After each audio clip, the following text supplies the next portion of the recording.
Pada pagi hari ini pemirsa 5 ruko di Jalan Kemakmuran Sukma Jaya, Depok, Jawa Barat terbakar pada Jumat malam. Belum diketahui pasti penyebab kebakaran, namun api diduga berasal dari sebuah gerai makanan di tengah ruko tersebut.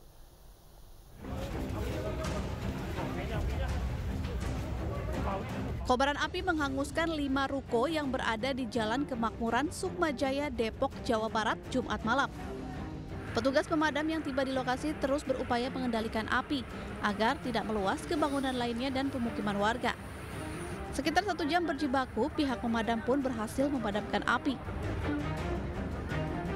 Ya, penyebabnya masih pendalaman, jadi ada informasi api pertama dari toko kue Krio, tapi nanti untuk lebih lanjutnya kita selidiki lagi. Ada berapa kios yang terdampak? Ya kurang lebih ada 5 kios, ada salah satunya ada warung bakso, juga ada toko kue dan informasi juga ada bengkel motor. Belum diketahui pasti penyebab kebakaran, namun api diduga berasal dari sebuah gerai makanan di tengah ruko tersebut. Dari Depok, Jawa Barat, Iyung Rizky, iNews melaporkan. Kita ke informasi lain, pemirsa, sebuah rumah berlantai 2 di pemukiman padat penduduk di kawasan Palmerah, Jakarta Barat terbakar. Pemilik rumah yang mengetahui tempat tinggalnya terbakar seusai pulang bekerja menangis histeris.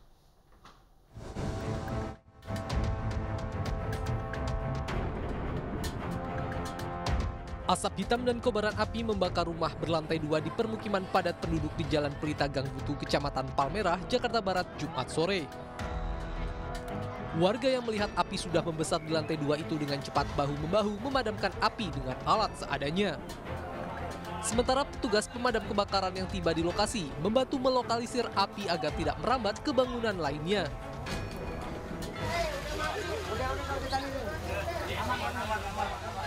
Pemilik rumah yang mengetahui tempat tinggalnya terbakar seusai pulang bekerja menangis histeris dan ditenangkan oleh warga.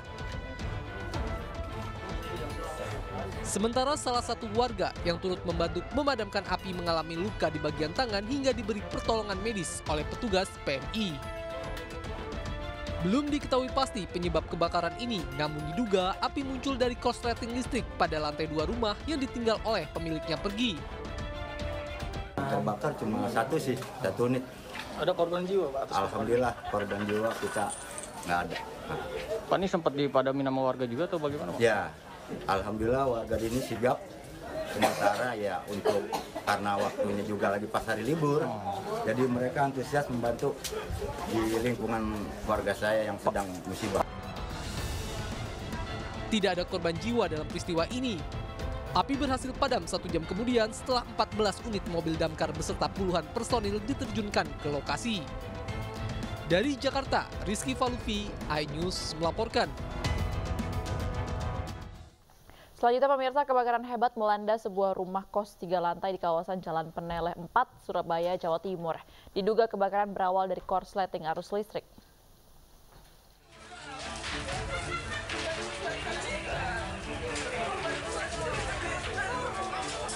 Kebakaran yang melanda sebuah rumah kos 3 lantai di kawasan Jalan Peneleh Gang 4 Surabaya, Jawa Timur membuat panik warga sekitar. Kobaran api dengan cepat membakar bagian atap rumah. Petugas pemadam kebakaran yang bergerak cepat dengan 9 mobil pemadam juga berhasil menangani 1 penghuni kos yang ingin melompat. Warga sekitar yang mengetahui kebakaran tersebut pun berusaha membantu menyelamatkan barang-barang dari dalam rumah kos yang belum terbakar. Ya pertama itu kaca pecah, terus ngeluarin asap gitu. Begitu yang punya tuan rumah Bu Nini itu teriak-teriak, "Di belakang kobongan." Gitu. Ya udah akhirnya saya ngeringkesin barang saya sendiri sama punya adikku, minta bawa turun sini. Akhirnya semakin apinya semakin melebar. Petugas mengalami kesulitan untuk memadamkan api yang mulai membakar bagian atap rumah lantaran kondisi gang yang sempit dan padat. Untung pemilik tadi calling 112 ini kondisi api masih kecil. Jadi waktu petugas datang asap masih belum kelihatan. Tapi begitu petugas melakukan pengecekan ke atas lantai 2, api mulai jadi. Sehingga bisa segera di cover dan hanya 1 rumah. Untuk lantai 2 1 kamar, lantai 3-nya separuh lantai, separuh ruangan. Sudah habis, atap juga sudah ambruk. Kebakaran tersebut diduga terjadi karena konsleting listrik. Tidak ada korban jiwa dalam kebakaran tersebut. 1 jam berjibaku dengan api, petugas PMK berhasil menjinakkan kobaran api. Dari Surabaya, Jawa Timur, Rahmat Ilyasan, iNews melaporkan. Pemirsa, gempa bermagnitudo 6,0 mengguncang Bantul, daerah istimewa Yogyakarta. Getaran dirasakan sampai Solo hingga Bandung pukul 19.57 waktu Indonesia Barat. Berdasarkan informasi dari BMKG, pusat gempa berada di 86 km barat daya Bantul dengan kedalaman 67 km. Gempa tidak berpotensi tsunami, namun demikian BMKG mengimbau agar waspada gempa susulan.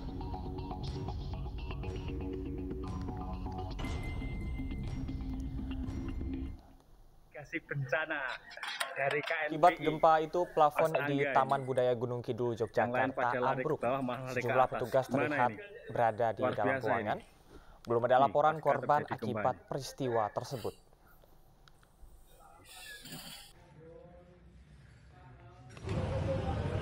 Ya, pemirsa, masih dari informasi yang sama, kepanikan warga terjadi di Mall Amparuk Mall Yogyakarta. Para pengunjung mall berkumpul di lobi untuk menyelamatkan diri.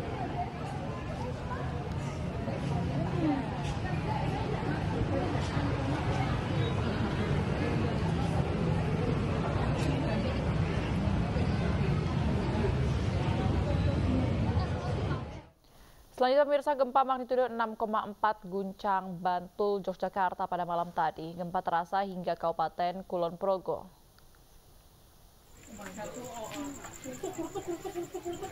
Guncangan gempa dirasakan warga kota Wates, Kulon Progo sebanyak 2 kali. Guncangan pertama berlangsung beberapa detik, kemudian disusul gempa kedua. Warga langsung berhamburan keluar rumah menyelamatkan diri. Dan gempa magnitudo 6,0 ini terjadi di barat daya Bantul dengan kedalaman 67 km. BMKG menyatakan gempa tidak berpotensi tsunami.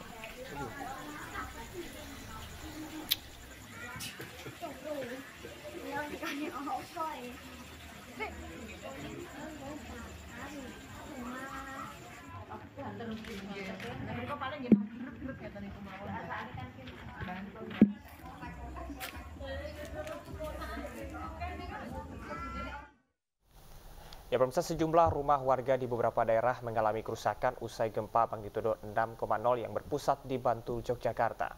1 orang terluka tertimpa runtuhan bangunan.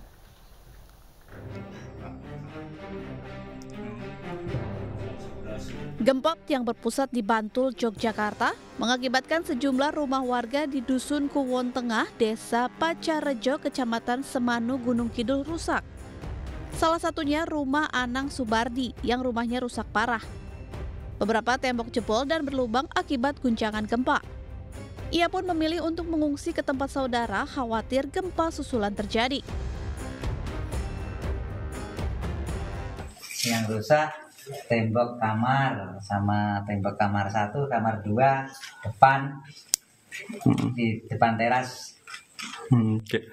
Rencananya mau meninggali tempat ini lagi nggak Pak untuk malam ini atau mau mengungsi? Mau mengungsi dulu. Mengungsi di mana Pak rencananya? Saya ngungsinya di tempat Simba. Dampak gempa juga dirasakan warga Desa Pagedangan, Kecamatan Adiwerna, Kabupaten Tegal, Jawa Tengah. Sejumlah rumah rusak akibat gempa pada Jumat malam. Plafon rumah dan tembok ambruk menimpa salah satu penghuni rumah. Korban sempat dilarikan ke rumah sakit akibat mengalami luka di bagian kepala. Peristiwa terjadi ketika Slamet Riyadi dan istrinya Masliah tengah menjahit di ruang tengah dan merasakan getaran gempa. Namun saat hendak menyelamatkan diri keluar rumah, tiba-tiba tembok ambruk dan mengenai kepala Slamet Riyadi. Tadi jam berapa tadi pas? Jam 8. 8 ya? Goyang, itu nggak ada. Terus lari keluar nggak? Ya kan iya. Punya bangun langsung. Iya. Nggak maksudnya masih di dalam. Ya, berarti kena puing bata berarti ya? Iya. Warga berharap segera mendapatkan bantuan dari pemerintah setempat untuk meringankan beban yang mereka alami. Dari Tegal dan Yogyakarta, Jawa Tengah, Tim Liputan iNews melaporkan.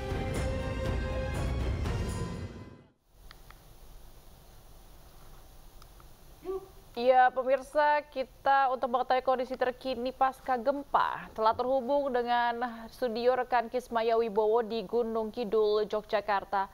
Halo Kismaya, apa kabarnya? Bagaimana kondisi Anda saat ini di sana? Dan apakah suasana di Gunung Kidul sudah kondusif pasca gempa? Ya, selamat pagi pemirsa iNews TV.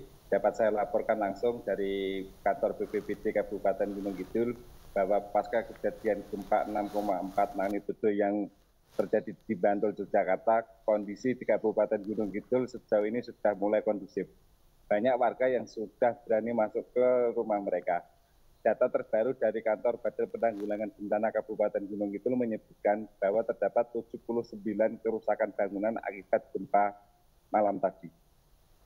Ya, baik. Kismaya, untuk antisipasi dari gempa susulan, apakah warga di sana ini sudah mulai mempersiapkan diri begitu untuk terjadi gempa susulan agar bisa menyelamatkan diri lebih cepat apabila itu terjadi? Yang terjadi di Desa Pacarejo, Kecamatan Semano, Kabupaten Gunung Kidul, bahwa terdapat 5 rumah yang mengalami kerusakan lumayan parah, di mana para warga yang ada di situ bahu-membahu membentuk posko darurat agar para warga yang berada di rumahnya rusak itu bisa mengungsi sementara di posko darurat. Baik, Kismaya, ini pada waktu gempa terjadi, Anda berada di mana? Bisa diceritakan kronologi awalnya? Untuk saya pribadi, saat kejadian gempa, saya sedang berada di Kabupaten Gunung Kidul, di mana saya melihat banyak orang yang berlarian ke luar rumah saat kejadian gempa. Baik, itu tadi malam berarti ya, Kismaya ya? Sudah ya, waktu warga istirahat begitu ya? Ya, gempa sendiri kejadiannya terjadi pada malam hari, di mana banyak warga yang sudah beristirahat, nyantai di rumahnya masing-masing, sehingga banyak warga yang kaget, syok dengan kejadian gempa ini. Banyak warga yang memutuskan untuk tidur di luar rumah karena memang takut terjadi gempa susulan. Berarti pada saat ini warga juga banyak yang belum mengevakuasi diri begitu keluar dari rumah ya, kebanyakan masih ada di sekitar rumah bahkan di luar rumah untuk istirahat. Untuk saat ini sudah ada berapa kali gempa susulan, Kismaya? Sejauh ini yang dirasakan warga memang tidak banyak, tetapi memang warga masih bisa merasakan gempa susulan meskipun skalanya tidak sebesar gempa yang pertama kali. Itu yang membuat warga masih sejauh ini masih khawatir, masih syok, sehingga beberapa warga masih beraktivitas di luar bangunan. Oke, baik. Kismaya, kalau kita lihat dari gambar yang ada, memang ini ada beberapa kerusakan yang terjadi yang tadi Anda sebutkan di 5 rumah. Ini memang mayoritas di sana, apakah bangunan semi permanen atau bangunan permanen atau bagaimana, Kismaya? Untuk bangunan sendiri memang banyak dari bangunan yang semi permanen. Selain itu juga kerusakan yang terjadi mulai dari kerusakan ringan hingga kerusakan berat. Kerusakan yang terbanyak sendiri hanya terjadi pada atap genteng rumah yang banyak mengalami kerusakan, entah terjatuh, seperti itu kondisinya. Kalaupun ada bangunan yang beberapa rusak, biasanya kecenderungan di bagian tembok, mulai dari retak hingga jebol. Baik, untuk kelima rumah yang rusak ini, penghuninya apakah sudah mengevakuasi diri kemana? Sudah ada kabar, Kismaya? Untuk 5 rumah yang mengalami kerusakan lumayan parah ini, mereka mendirikan posko darurat dan mereka memutuskan untuk sementara waktu untuk tidur di posko darurat tersebut. Oke, apakah ada himbauan dari petugas setempat, baik dari BPBD ataupun juga BNPB untuk bisa mengamankan diri atau juga langkah antisipatif lain yang dilakukan begitu untuk menghindari gempa susulan terjadi? Himbauan dari petugas Badan Penanggulangan Bencana Kabupaten Gunung Kidul adalah selalu meningkatkan kewaspadaan, terutama pada waktu-waktu malam hari, dan segera melaporkan jika adanya kerusakan akibat gempa yang terjadi malam tadi. Baik, terima kasih rekan Kismaya Wibowo melaporkan langsung dari Gunung Kidul. Semoga suasana di sana kondusif kembali dan tentunya kalau ada gempa susulan warga bisa mengantisipasinya secara cepat supaya tetap selamat. Betul, dan tadi juga langkah antisipasi sudah dilakukan ya, bahwa beberapa warga sudah mengevakuasi diri ke posko yang sudah dibuat, kemudian juga berada di ruangan yang terbuka begitu ya, Baby. Betul. Baik pemirsa, kita ke informasi selanjutnya. Gempa magnitudo 6,4 Yogyakarta juga dirasakan di Pacitan, Jawa Timur. Guncangan gempa yang cukup kuat sempat membuat puluhan orang yang berada di RSUD Pacitan termasuk pasien keluar gedung. Kerusakan akibat gempa terlihat di sejumlah dinding di rumah sakit. Gempa juga membuat sejumlah peralatan medis dan obat jatuh berserakan. Namun tidak ada korban jiwa ataupun luka akibat kejadian gempa.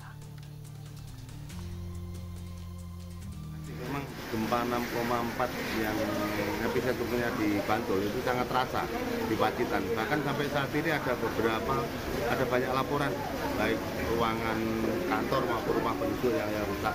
Laporan kami cuman untuk detailnya kita belum bisa merinci karena saya sendiri sampai saat ini juga masih di lapangan. Bagaimana kita ketahui bersama, saya ini masih di RSUD yang mana kita harus menenangkan pasien, memberi edukasi kepada pasien bahwa gempa bumi ini tidak berdampak tsunami dan katanya susulan sampai saat ini juga 2,7 dan tidak kita rasakan, sehingga kita tetap masih di sini sambil menunggu.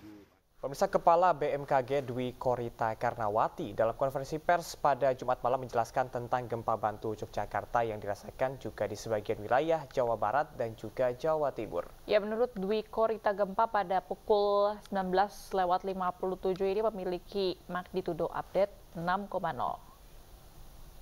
Gempa tersebut memiliki kekuatan 6,0 ya.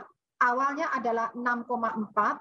Kemudian diupdate 6,0 magnitudonya dan kedalaman awalnya 67 km dan maaf saya ulangi, kedalaman awal adalah 25 km, data terupdate adalah 67 km.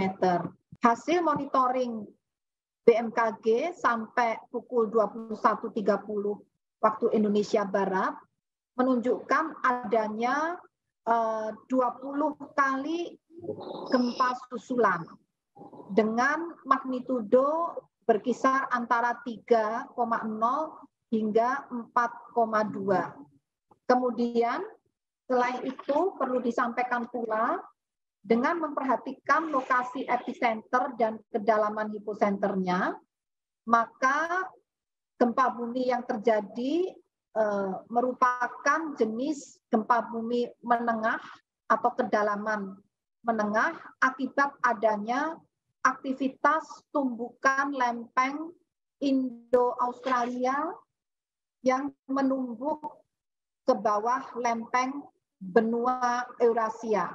Saya ulangi, akibat adanya subduksi atau tumbukan lempeng samudra Indo-Australia atau lempeng Samudra Hindia yang menumbuk masuk ke bawah lempeng benua Eurasia. Hasil analisis mekanisme sumber menunjukkan bahwa gempa bumi memiliki mekanisme pergerakan naik atau patahan naik. Kemudian gempa bumi ini dirasakan guncangannya di beberapa wilayah, yaitu yang pertama di Bantul, Kabupaten Bantul, kemudian Tulung Agung, Nganjuk, Kebumen, Ponorogo, Pacitan, Trenggalek, dengan skala intensitas skala MMI, yang artinya dirasakan oleh banyak orang, baik yang berada di dalam ataupun di luar rumah. Pemirsa, 5 remaja terluka akibat petasan balon gas karbit meledak di Kediri, Jawa Timur. Ya, ledakan petasan balon gas karbit di kawasan Masjid Darussalam Desa Nambakan, Kecamatan Ringin Rejo, selain menghancurkan plafon, juga melukai 5 remaja. Salah satu remaja berinisial RN bahkan dievakuasi ke Rumah Sakit Simpang 5 Gumul akibat luka bakar mencapai 36%. Menurut pihak rumah sakit, korban saat ini masih dirawat secara intensif pasca operasi karena mengalami luka bakar mulai dari wajah, lengan, punggung, dan juga kaki. Peristiwa ledakan diketahui terjadi sebelum subuh, di mana rencananya balon gas tersebut akan dinyalakan untuk merayakan sholat Idul Adha dan juga usai sholat Id. Polres Kediri telah menyita barang bukti 20 kantong petasan dan hingga kini masih terus melakukan penyelidikan.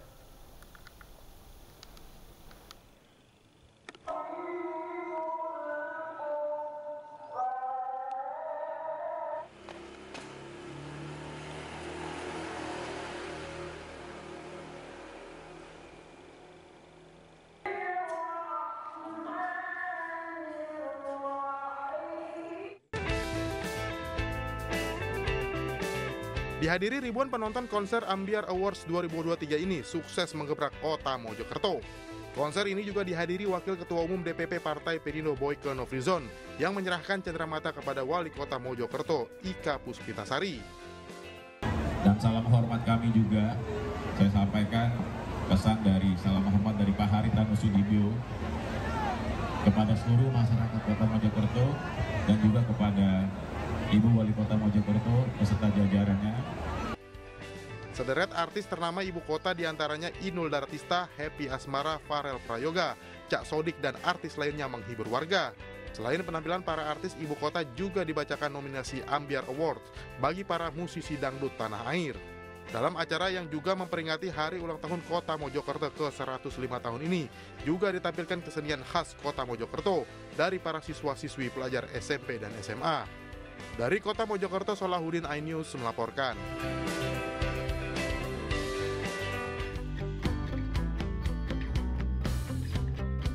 Emiten dengan kode saham BHIT atau PT MNC Asia Holding telah rampung menggelar rapat umum pemegang saham tahunan dan rapat umum pemegang saham luar biasa di gedung iNews Tower, Jakarta Pusat.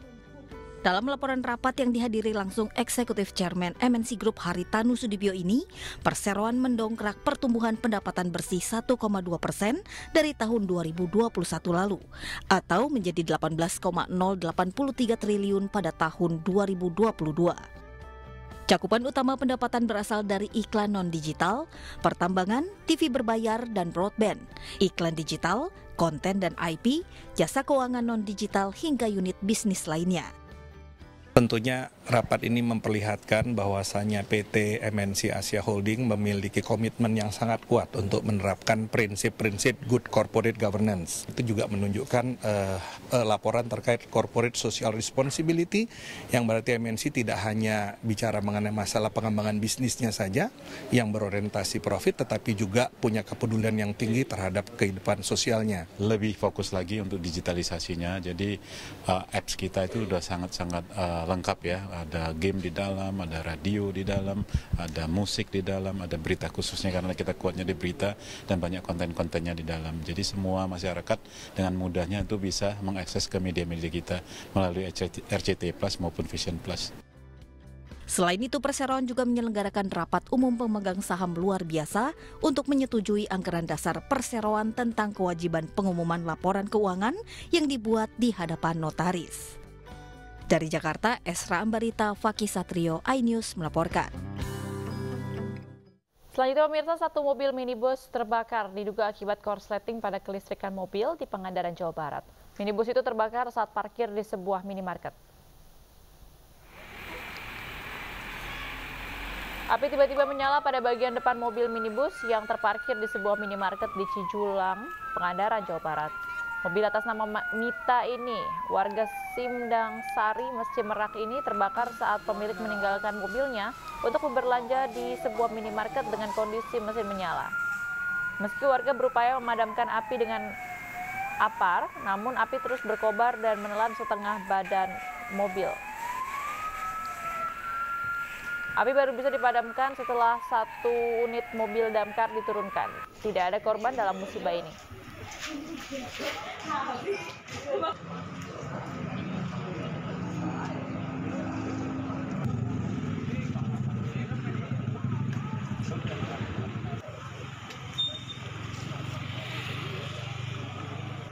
Pemirsa, diduga menghindari pengendara motor, sebuah bus syarat penumpang menabrak truk pengangkut es krim di Sidoarjo, Jawa Timur. Akibat kejadian ini, supir truk es krim terjepit dan harus dievakuasi.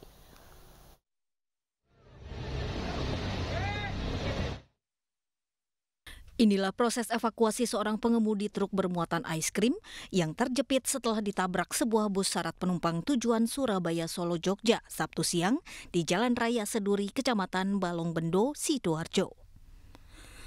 Warga bersama petugas setelah menggunakan alat seadanya akhirnya berhasil mengevakuasi sopir truk dan langsung dilarikan ke rumah sakit terdekat. Tak hanya itu, sejumlah penumpang dan kernet bus yang mengalami luka-luka juga langsung dievakuasi untuk mendapatkan pertolongan pertama. Kejadian ini berawal saat bus Sugeng Rahayu jurusan Surabaya Solo Jogja ini melaju dengan kecepatan tinggi hingga akhirnya di lokasi kejadian menghindari seorang pengendara motor yang menyeberang secara tiba-tiba. Sopir bus yang membanting kemudinya ke sebelah kanan akhirnya terhenti setelah menabrak truk bermuatan es krim dari arah berlawanan. Kejadiannya dari arah barat itu terus sampai sini tuh menghindari sepeda motor itu loh. Nah, saking enggak nyampe mau dibanting arah kiri ya, dari depannya udah ada truk tadi, nggak bisa menghindari. Hingga kini petugas Polsek Balong Bendo masih menyelidiki penyebab pasti kecelakaan. Sementara akibat kecelakaan tersebut lalu lintas Jalan Nasional penghubung Surabaya Mojokerto pun sempat lumpuh dan macet panjang.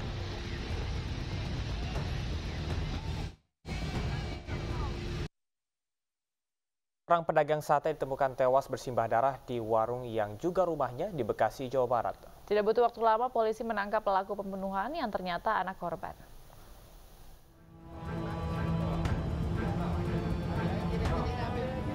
Hanya berselang beberapa jam usai kejadian, petugas gabungan dari Polsek Medan Satria dan Polres Metro Bekasi Kota membekuk terduga pelaku pembunuhan pedagang sate di Jalan Pejuang Jaya, Medan Satria, Kota Bekasi, Jawa Barat. Korban yang mengalami luka tusuk di tubuh dihabisi oleh terduga pelaku yang ternyata adalah anak korban yang merupakan anggota TNI yang tengah dalam proses pemecatan karena kasus desersi atau ingkar tugas. Pelaku ditangkap tidak jauh dari lokasi kejadian dengan barang bukti senjata tajam yang digunakan membunuh korban.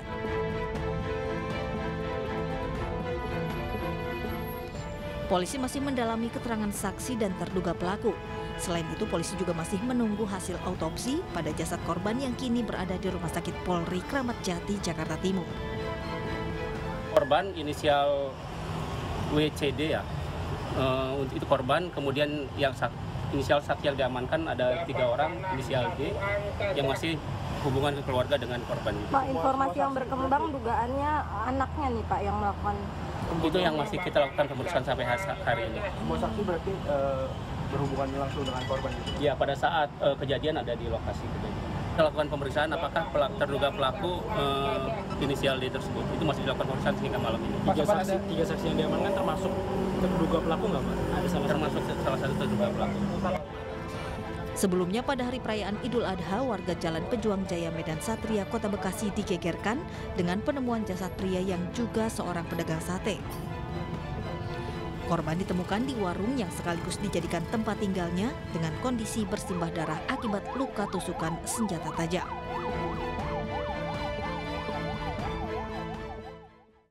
Sebuah rumah tempat praktik aborsi legal di Kemayoran, Jakarta Pusat digerebek polisi. Dari hasil pemeriksaan dan olah TKP, pelaku menggunakan mesin penyedot debu atau vacuum cleaner untuk mengaborsi pasien.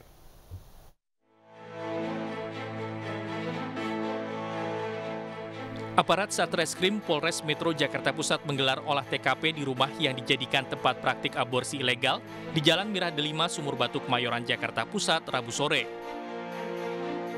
Dari hasil olah TKP, polisi menemukan kamar yang digunakan pelaku, mulai dari kamar yang digunakan untuk tindakan aborsi, kamar pasien untuk beristirahat, serta kamar tempat pembuangan janin. Sebelumnya, unit PPA Satreskrim Polres Metro Jakarta Pusat melakukan penggerebekan praktik aborsi ilegal dan mendapati pelaku utama berinisial SN sedang melakukan aborsi kepada salah satu pasien. SN diketahui tak memiliki latar belakang sebagai tenaga medis ataupun dokter. SN melakukan aksinya bersama seorang asisten wanita berinisial NA yang bertugas untuk mencari hingga menjemput pasien yang akan melakukan aborsi. Polisi juga mengamankan seorang pria berinisial SM yang bertugas sebagai sopir antar jemput pasien aborsi.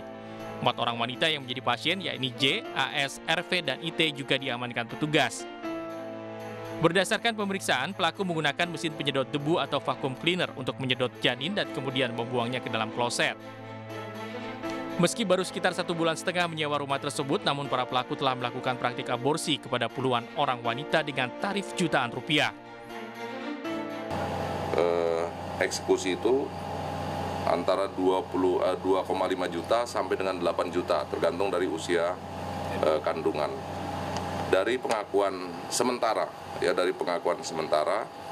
pelaku bahwa selama kurun waktu 1 bulan, sudah kurang lebih sekitar 50-an wanita yang sudah menggugurkan kandungan di sini, sudah melakukan aborsi, dan semua janin-janin itu selalu dibuang ke dalam kloset. Akibat perbuatannya, para pelaku terancam pidana maksimal 10 tahun penjara. Dari Jakarta, Rani Sanjaya, iNews melaporkan. Setelah 4 bulan disandra KKB, pilot Susi Air Kapten Philip Mark Mertens terancam ditembak. Permintaan KKB akan dipenuhi kecuali memberikan kemerdekaan Papua dan senjata.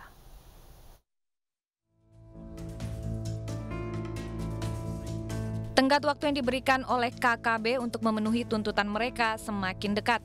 KKB mengancam bila tidak dipenuhi, mereka akan menembak pilot Susi Air Kapten Philip Mark Mertens.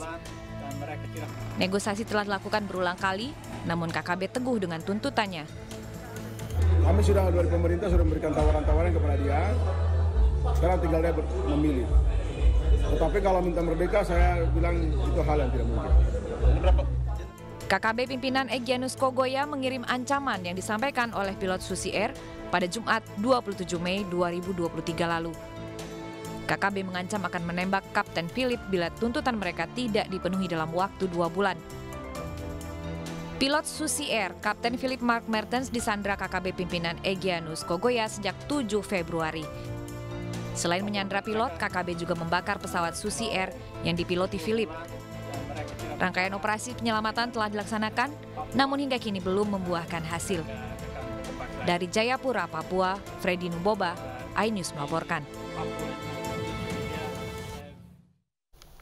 Pemirsa, sanksi pemberhentian tidak dengan hormat mantan anak buah Ferdi Sambo, Kompol Cuk Putranto, dibatalkan Polri. Sementara itu, kasasi Ferdi Sambo dan juga Putri Chandrawati akan segera disidangkan.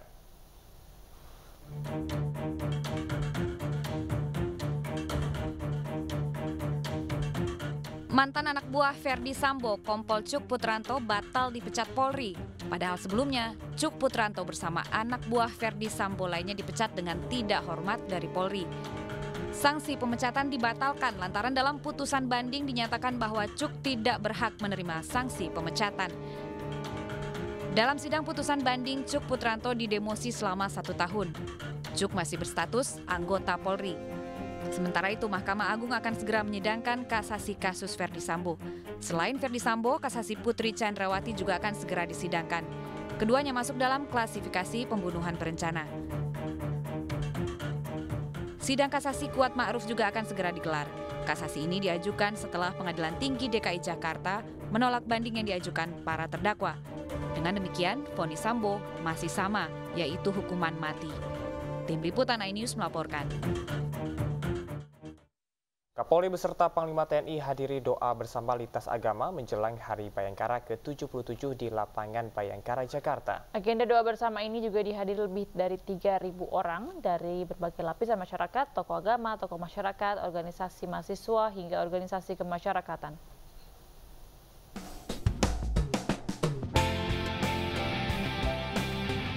Kepolisian Republik Indonesia menggelar agenda doa bersama lintas agama menyambut Hari Bayangkara ke-77 yang dihadiri Kapolri Jenderal Listio Sigit Prabowo beserta Panglima TNI Laksamana Yudo Margono.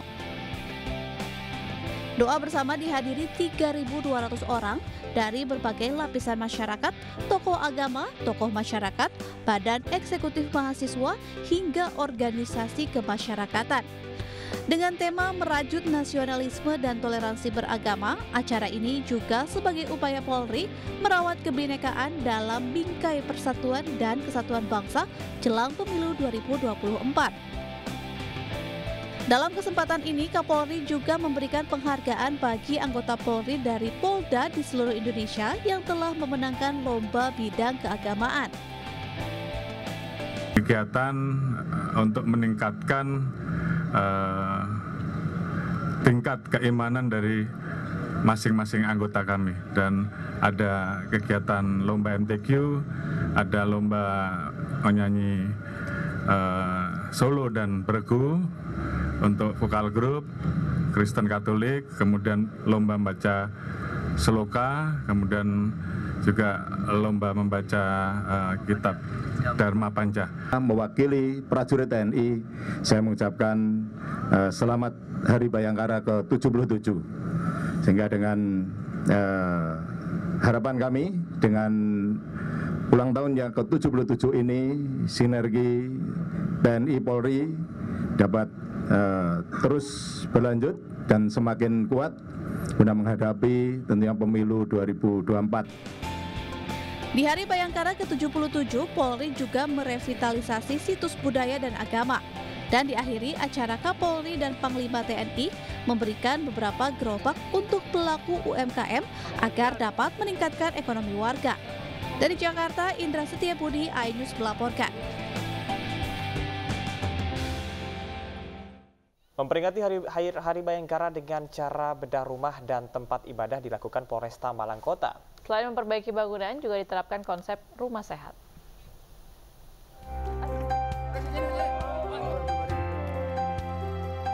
Total ada 3 rumah dan 1 masjid di Kecamatan Sukun, Kota Malang yang jadi sasaran bedah rumah Polresta Malang Kota dalam memperingati Hari Bayangkara ke-77. Selain memperbaiki struktur bangunan rumah, warga penerima bedah rumah mendapatkan furniture lengkap berupa kasur dan lemari. Warga pun sangat bersyukur dan mengapresiasi inisiatif Polresta Malang yang memberikan sejumlah bantuan dan juga menerapkan konsep rumah sehat. Kalau ketika hujan, air masih nampes dari samping. Kadang kalau sore kebetulan ada kegiatan anak kecil ngaji, kalau waktu hujan lingkap niku karpet itu, terus kalau udah terang membeber lagi. Selain dari 3 bedah rumah itu, kita juga dibantu dari beberapa teman dalam hal kasur, terus lemari pakaian ini juga diperbantukan kepada 3 rumah tadi. Ya, yang utama adalah bukan karena rumah itu tidak layak, tetapi kita lebih kepada rumah itu rumah sehat. Rumah itu secara penerangan, sirkulasi, terus termasuk airnya juga. Diperkirakan seluruh perbaikan bangunan termasuk instalasi listrik dan pengecekan kualitas air akan selesai 2 hingga 3 pekan. Dari Malang, Jawa Timur, Denny Irwansyah, iNews melaporkan.